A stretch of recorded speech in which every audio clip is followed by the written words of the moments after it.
Let's jump to this story. We have this from 19thnews.org, and I would be in favor of shutting down the 19thnews.org.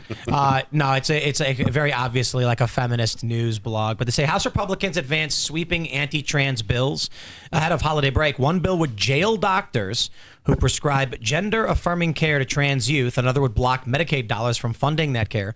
And then we have this. RFK Jr. from also 19th News announces new rules targeting care for transgender youth. If approved, the proposed federal regulation would dramatically impact an already challenging landscape. To put it simply, they're saying no more sex changes for kids. And Democrats are in favor of this. And so I'm just, look, the Democrats have been insane for a long time. I feel like the Republican Party is going to move into this like DeSantis-esque neocon kind of territory. Maybe Dan Bongino coming back to this space can be a more unifying voice for the people who don't want to vote for Democrats. But outside, like we obviously we can talk about the ban on child sex change and all that. I'm just wondering what you guys think is going to happen to the political parties in this country, because there are a lot of people that no longer fit into the traditional Democrat or Republican space. Well, I think that's why you're seeing the knife fight within the Republican Party right now. You're seeing, I think... Yeah, they're saying get out. Right. Well, and I think you're seeing the neocons, they're much more clever this time. They've crafted their message in a way that's much more appealing to the MAGA base. And that's why they're trying to poison the well ahead of time for J.D. Vance, where you have kind of a double-pronged attack, because you have these neocons, and then you also have these sort of dissident right-wing figures. But the neocon strategy, this is at least what it looks like to me, you guys may disagree, is that the reason that they're sort of calling everyone groypers all of a sudden, even if you have nothing to do with Nick Fuentes' politics, is because they want to set the stage for 28 to be able to label someone like J.D. Vance a groyper. Yeah. And so it's kind of a reheated version of like the alt-right, where it was like if you just vaguely disagreed with Jeb Bush, you were a part of the alt-right, and even if you had nothing to do with these alt-right figures. That looks to me to be the play they're setting back up, and that's how the neocons are going to wrestle control of the party back. Please clap.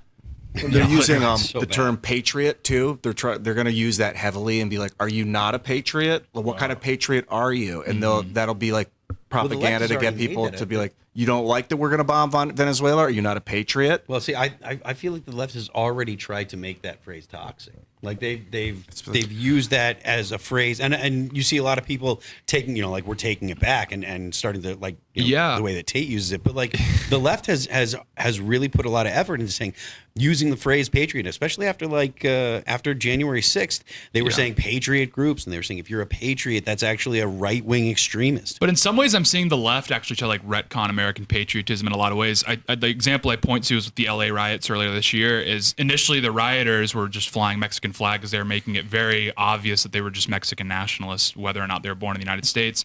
And what happened is you saw a lot of these figures kind of in this Ezra Klein sphere saying like, hey, this looks terrible optically. You guys need to start wearing American flag shirts, flying American flags, so you can it'll pass the sniff test for right wingers. Yeah. And so I think the left's actually sort of wised up to this in some senses. They're actually trying to portray themselves as those standing for American values. Like you noticed last night with Brian Shapiro, is if I had any critique of our current immigration system or the previous immigration system, he would say, that's un-American, that's anti-American. Yeah. And he would actually have no legitimacy from history, but he would say that because it just sounds bad. And for a right winger that doesn't know anything about politics, they go, oh, wow, is this guy a communist? Yeah. I was talking to these guys the other day, and they were asking me about the show, and I said, what's the best way to describe the show? I don't know. We say stuff like eschatology or something. And they were like, okay, I would never watch that. Yeah. And I'm like, right. It's like, we're going to use big words. And this is the right's problem. They're very serious. They're very attuned and very smart, and it works for smart people. But average people, if they can't understand what you're saying, it's not a question of interest or disinterest. It's disconnect. I agree. I think the right's issue is that they're taking themselves seriously. These neocons, their aesthetic is serious in a very LinkedIn way, rather than like a traditional form of like high culture and these sorts of things. And I think the American people would be open to sort of aesthetics that are elevating to the soul. again, that sort of uplift you in many ways. I think the issue is that all they wear, the reason they're wearing this suit and tie is because that's what they see on LinkedIn. That's what they see in the Fortune 500. You know what Crowder's so good? Because he does comedy. Yeah. And I think that's and it's unfortunate that he's kind of on this island. And I think the same thing is true for us. But the moderate to right space is largely just an island. Crowder is very funny. He shows viral clips and then they make fun of those viral clips. So it's entertaining for a regular person. Mm-hmm. And then he introduces you to these more complex ideas and debates. It works amazingly well. The unfortunate thing is that he's on an island, and the movement to push back against these lunatic Democrats largely does not include people like him. So one thing we have to do is be substantially more entertaining. I agree. And I think the problem is, they need a better understanding of existentialism. The common American now is more concerned with being able to express their individuality and be more expressive and creative. Mm-hmm. And a lot of times you have to tie ideas into the fact that, hey, this guy wants to be a magician, but he's a Republican. Let me figure out a way to make him feel at home and not like a weirdo. You know what I mean? So it's crazy the flack that James O'Keefe would get from conservatives because he likes moonwalking. Right. Yeah. I'm like, bro, you want him to moonwalk. Yeah. Like we did an event on stage, and where were we? It was like in New York, and James O'Keefe just in the middle of the room pushes everybody aside, has moonwalking, and I was like, this is hilarious. Mm-hmm.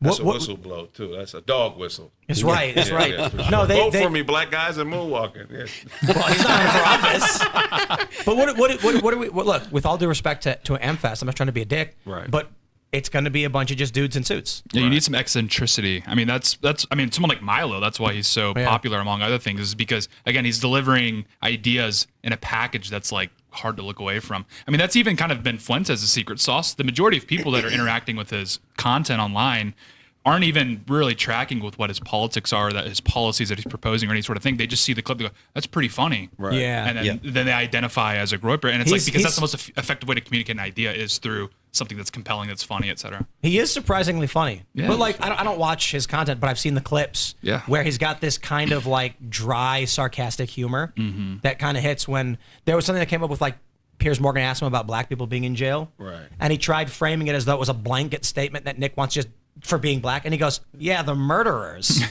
And it's like, and then he was like, but you're saying black people. And he's like, the ones that kill people. Yeah. And he like kind of walked him in. I don't know. People were saying he kind of walked Piers into it because Piers took the bait from the clips, not realizing that his point was he didn't care about your race. If you're a murderer, you go to jail. Right. Yeah, well, that's because Fuentes is able to flip flop from irony into like post irony on the turn of a heel. And Piers Morgan is a super serious suit wearing establishment crony, and so he is not prepared whatsoever to handle someone like that. So he comes on, and all Piers is doing is just taking whatever he says at face value, not realizing that Fuentes just kind of sees him as like a character. And he doesn't even view Piers as like a person. He views him as like a face of an entire ideological framework. It was sad that Jon Stewart kind of went nuts. Yeah. But, Real. he disappeared for a long time. I've always been a big fan of Jon Stewart. And then he retires. And then when he came back, he sounded like a lunatic because he was no longer aligned with the liberals at first. He went on Colbert and he was just like, the coronavirus lab where the virus just appears across the street. And we say that can't be related. And then Colbert desperately trying to be like, well, maybe not. I don't. Jon Stewart comes back into politics expecting to be his traditional liberal comedic self, pointing out obvious things like there's the Wuhan Institute for Coronavirus Research a block away from where the virus emerged. And they were telling him he was wrong. Mm-hmm. But he fell in line. Yeah, he quickly fell in line and started blaming white people for stuff. Because like Jon Stewart's issue was he was still shadow boxing. He still is shadow boxing against opponents that would have been relevant in like the 90s. Right. So he still views like WASPs and like the church as primary opponents to his ideology when these haven't really been like, formidable opponents in 30, 40 years. Right. So he's really just shadow boxing now against, this is like, you see the same thing in the UK.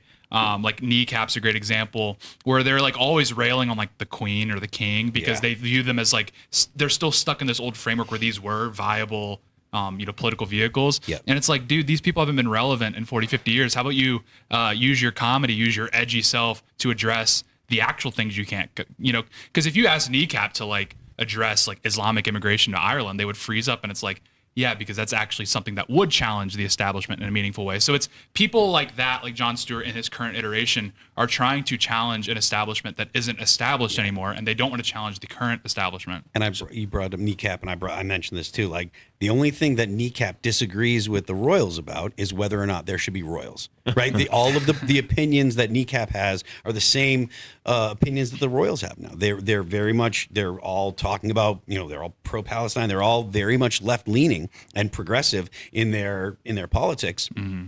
Only difference is, well, we're the Royals and you're not. Yeah, they act like the Royals are still tormenting Ireland, as if that has like any relevance whatsoever in 2025. Right. The Royals don't have a grasp on their own country, let alone Ireland. Yeah, no. It's so that's what it frustrates me tremendously. People on the left that again are just shadow boxing. You're not challenging the establishment in any meaningful way. Maybe develop an argument that will catch you some flack, and then that's an indication that maybe you're pushing in the right direction. Yeah.